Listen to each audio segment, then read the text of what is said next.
Hi guys, welcome back to FCA's The Lowdown episode 2. My name's Kim and I'm here with Jasmine. Hello, everyone. So how are you today, Jasmine? I'm doing well, Kimberly. How have you been? Thanks for having me, by the way. I've been doing great, and it's nice to see you again. I haven't seen you in a while. Likewise.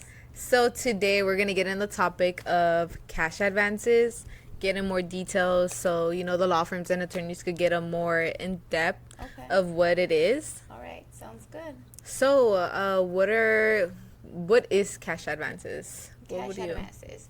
So I mean, cash advances, we don't like to call them personal loans because they're not. You're not running credit. You're not going after the person's immigration status. You're not running their employment status, any of that.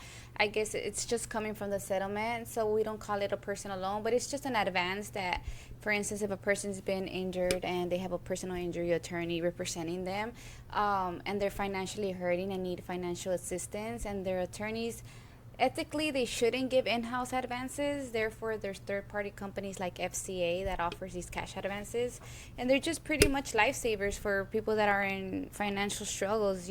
So it's basically coming from their settlement when they pay back. So we evaluate the case, and then pretty much the finance department decides what the client gets approved for depending on the case details, and then that money will get paid from the settlement once the case settles. And I know that if the case doesn't settle and they already funded these clients, then no one has to pay back, neither the client nor neither the attorney. What do you think about? Have you ever used cash advances before? Or? I honestly, I haven't used cash advances before, but I do have my dad that got in a car accident. I'm sorry to hear that. Is he okay? Yeah, he's perfectly fine now. Back then I used to work at a law firm, and thankfully, the attorney took it in.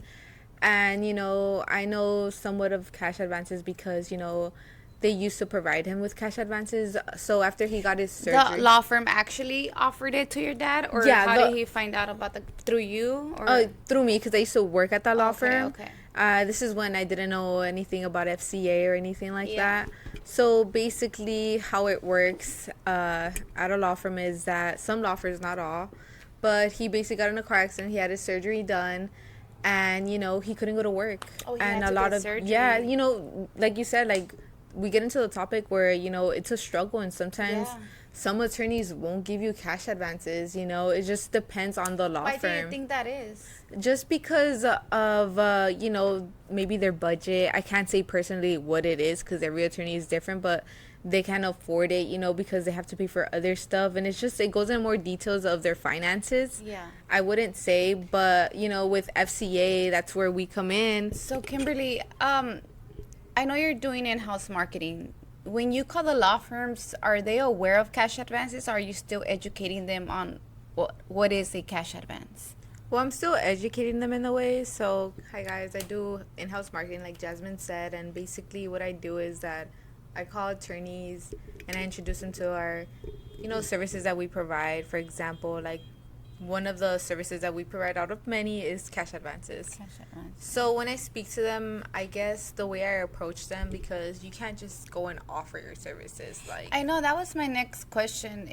How is it doing in-house marketing? Because I know you're not out in the field, so is it harder for you to connect with these people you call, whether it's the case manager? I'm sure it's difficult getting to the attorney, but the legal assistants, you yourself were a legal assistant, you mentioned. So how is it? How do you approach them so they just don't hang up on you thinking you're doing like a telemarketer or something? How do you catch their attention? So basically, it is kind of harder because I'm not in person. I'm very I love talking to people. You guys may know me. Some of you guys, if you guys are watching this, I'm such a friendly person, and I can make people laugh out of anything, even if it's work related. It's so very you use that to I use my personality in warm a way. them up. Warming up, it's professionally, but you guys are not alone. I could relate to you guys. For example, like you said, I did used to work at a law firm, so I know what the struggles are, especially for attorneys. case managers, you know, from being a legal assistant Yeah. and seeing all of the work that they do. Shout out to all the case managers and attorneys. Like, with all those cases that you guys have going on, you guys are badasses, taking case and case after day. Like, it's overwhelming. I'm sure. So like I was saying, like, in the end of the day, you know, we take the risk, not the attorneys, not the clients. We take the risk in case, you know, what if the client doesn't pay us back, you know? And when you say the risk, it's because you mean if FCA funds these clients or attorneys, once the case settles and say the case doesn't settle, the risk comes from if it doesn't settle, like they don't have to pay FCA back. That's what you mean by the risk, yeah? Yeah, correct. Interesting. Okay, so that's a perk. Yeah, and another topic that I want to speak about is the post and settlement and the, you know which one it is? Pre and post settlement. Pre and post settlement. Yeah. I mean, what's the difference between those two? It's just pre and post. You know, pre settlement is the case still hasn't settled and you're funding the case regardless, and post settlement is the case already settled and they're just waiting for disbursement and the client needs the money for whatever reason. So, I mean, there's not much of a difference. It's just the case hasn't settled or the case settled. So which scenario would you say, like, is there like a certain like scenario that you would say like the post? So for example, like, which one would we like give an advancement to? Would we give an advancement to the post or the pre-settlement? I mean, both get funded. Again, it all just really depends on the details of the case. However, I do know that post-settlement cases, funding is much smoother and easier to fund just because at that point the case has already settled, so you already know the offer, how much the client's getting, etc. So at that point you know what you're working with, so it's easier to fund these cases rather than pre-settlement, especially if they go into litigation. Then that's a whole other story. You have to wait for offers, deposition, mitigation, all of the above, right? So those are the only differences, but in terms of the process, everything's the same. For cash advances, whether it's pre or post settlement, it's all the same. It's just what stage of the case is it in. So how would the law firm like guide the client? I think that just depends on case to case, law firm to law firm. Every single law firm works different. Like you know, a lot of law firms are against cash advances. A lot of them are with it. A lot of them don't have a say. It's up to the client. So I think it just really depends on what the client needs. Some of them are really in need. Some of them don't have a backup plan. Some of them don't have savings. Some of them don't have family or friends to count on. Some of them don't have good credit to get personal loans. No, I completely agree, because my dad got in a car accident like I mentioned before, and it's just like it was tough, you know.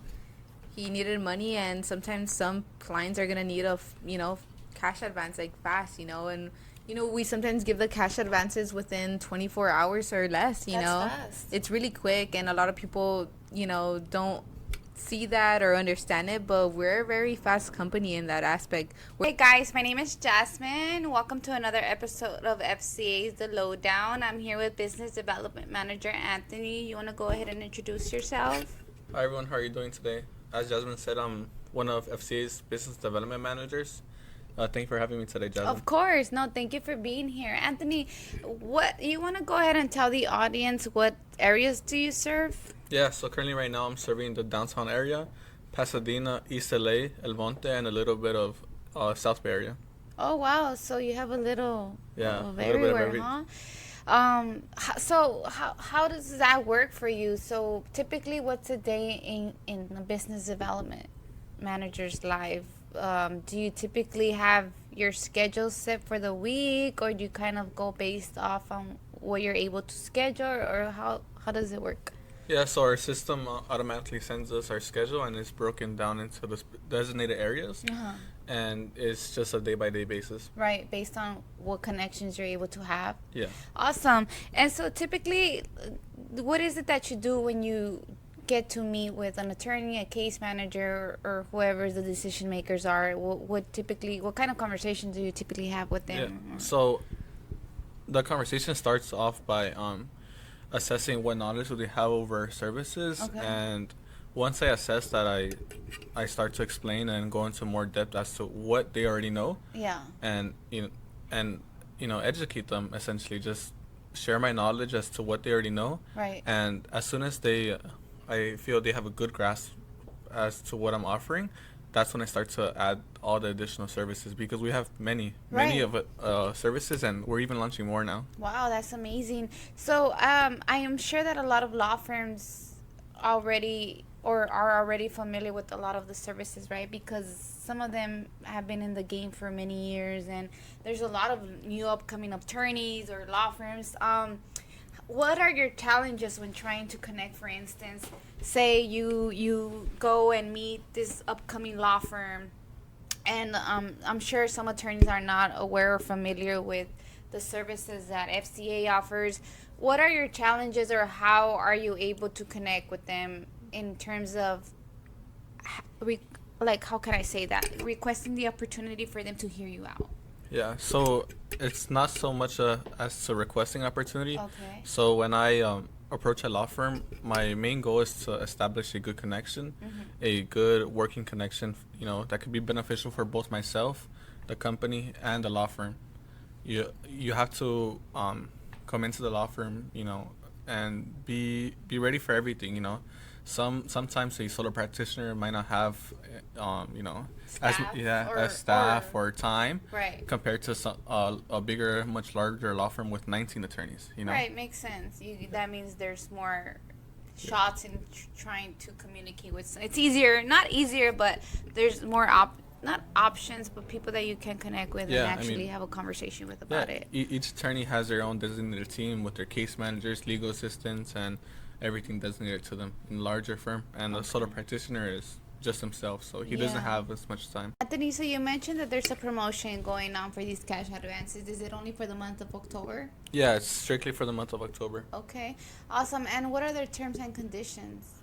Yeah, so like I said, it's strictly just for the month of October, and it's 0% interest rate for the first 45 days. Okay. The fundable amounts are $350 to $2,000. Up to 2,000? Yeah. Okay, nice. And it's a non-recourse funding, so. That was my next question. All these cash advances are non-recourse? Yeah, all of them. Not just this promotion, but all of them, it's a non-recourse. Do you want to explain to them what non-recourse means? Just because I know a lot of them might not be aware of what that means. Yeah, so non-recourse means that we essentially just take enough information for us, like basic client demographics and basic client details. Case details, I'm sorry. And if the case doesn't settle, if we fund the client and the case doesn't settle or it gets dismissed, we don't expect any money back. So essentially it's a no win, no pay.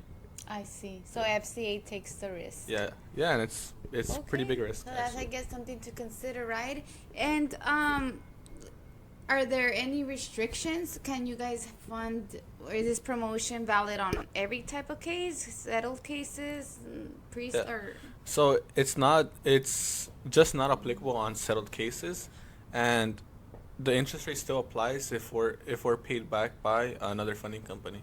Oh, if you're buying off from previous. I'll pay Okay, off. I see. So it has a lot of perks. You guys have many things to Yeah, look forward to. consider. Yeah, that's amazing.